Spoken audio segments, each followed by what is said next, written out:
The Negative Effect of Resilience on Mental Health, an individual media presentation by Greg Z. According to the Oxford Dictionary, resilience is defined as a person's ability to recover from difficulty and a person's toughness overall. For many years, people have looked at resilience as one of the most important life skills any human being can have. How often do we hear the phrases, be a man, toughen up? The importance of resilience has been preached for just as long as humanity has been around. The phrase, fall down 7 times, get up 8, can be found virtually in every school, gym, workplace, or building around America. It's no secret that everyone hears about resilience and all of its greatness. But my question is it everything that it is cracked up to be? In our struggle to push past our issues, are we pushing past our solutions and just going into deeper and darker issues? Brian Walker, a researcher from Ecology and Society who studies trends of the past, puts, to begin with what it is not, resilience is not always good and desirable. Evil dictatorship, salinized landscapes, and psychotic states and people can be very resilient, according to Ecology and Society. This has been going on for centuries now. The problem in such cases is to know how to reduce the resilience. Is it too crazy to think that in our quest to work hard, there is such thing as overworking? I believe that too much resilience can be harmful because it degrades our mental health, blocks progress and innovation, and prevents people from doing what they love. In 2019, roughly 10% of high school kids attempted to kill themselves, according to AmericanSuicidePrevention.org. These numbers are up drastically from the past few decades, which has caused many to wonder what is causing this epidemic of depression and anxiety in our youth. A Ugandan study from an academic journal who studies trends of humans looked into some of the leading causes of what has caused this spike, and it reveals that over 50% of suicide attempts are linked to some kind of stressful situation, according to the Journal of Men. Some of these stressful situations could be their relationships or their financial struggles, or really any struggle that they're going through. But one of the most damaging and common was their stressful relationships with school and work. An article by Indian Journal of Psychological Well-Being confirms this.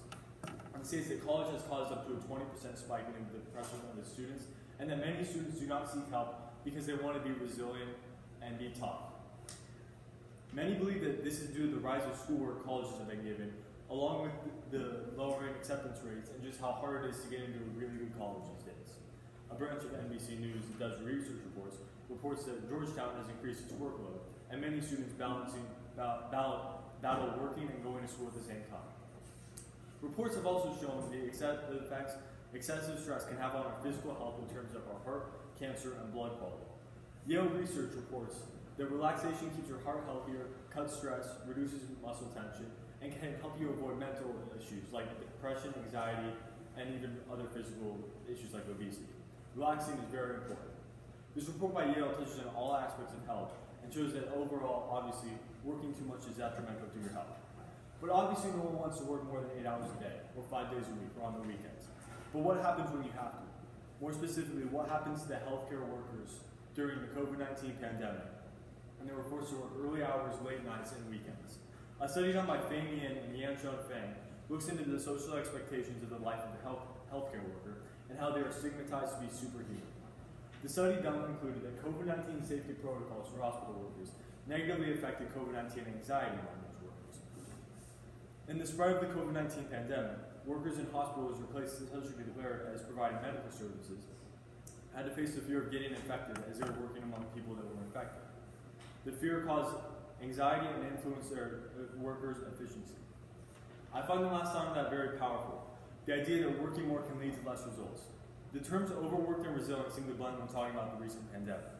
We see this in our culture too, but don't realize it. How many times have we seen a famous singer, rapper, movie star, or any cultural icon try to put out so much of their content that they burn themselves out? Pretty often. Mac Miller, Michael Jackson, Prince, Marilyn Monroe, and so many more have outworked themselves and turned pills sour. For this reason, resilience is not helping our mental health. Instead, it is hurting us. In a different perspective, resilience can affect us when we set goals and potentially set our sights too high. Many young kids often want to do a very famous job or a very difficult occupation. The parents around them support this and say, you go get it, kid, and support the idea of the job. After all, it is human nature, and kids often dream big as a result of their limited worldview, according to a study done by Children's Research Organization, International Journal of Children's Spirituality. It's great to have a support system, but the idea of having realistic goals is something very important to avoid, which is false hope syndrome, which is a very common mindset that many take, and they waste a lot of time pursuing an unrealistic goal while destroying their relationships around them, usually ending in frustration and disappointment, according to Harvard Business Review. This also applies to what is stated above, that resilience is bad for mental health, and not only for you, but the mental health around others, who watch you pursue this unrealistic dream, knowing that you're going to fail, while watching you neglect them and put all your time and hours into this, which you're going to end up failing. But more importantly, every field of work across the globe, many go to work hating their job and wasting their life. They go to work at 9 a.m. doing something they know they hate, probably not making a difference. But this is normal and this is healthy in our society.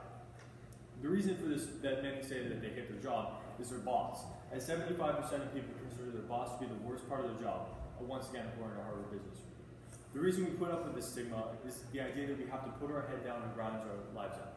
This also cuts innovation off, as Harvard Business Review shows up how no one has acted on their distaste, and jobs stay the same, as everyone was just kind of putting up with it. But it affects more than just being a time waster. According to VUCA.co, a research group, the average 9-to-5 workday puts many at risk for mental health issues like depression, but also physical health issues like cancer or heart disease. But people don't make a change, because the idea that we have to put our heads down and grind through it. But very similar studies dug into the reasons and stigmas behind this.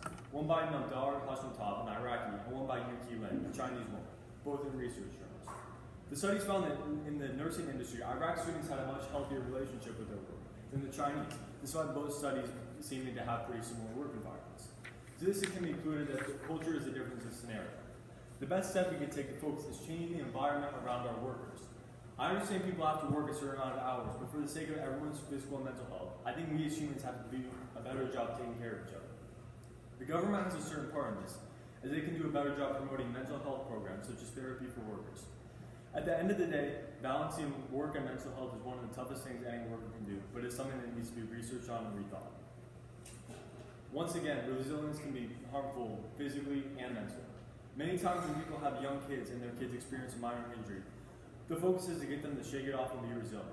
This idea makes perfect sense to support the idea of healthy resilience, but this can be made extreme and unhealthy. According to a study done by NBC News, many people fear the doctor, simply because of the fear that they will receive bad news and a serious diagnosis. The idea that we are best to just power through whatever pain and shake it off can be the difference between an early diagnosis and getting the news that it's too late to win.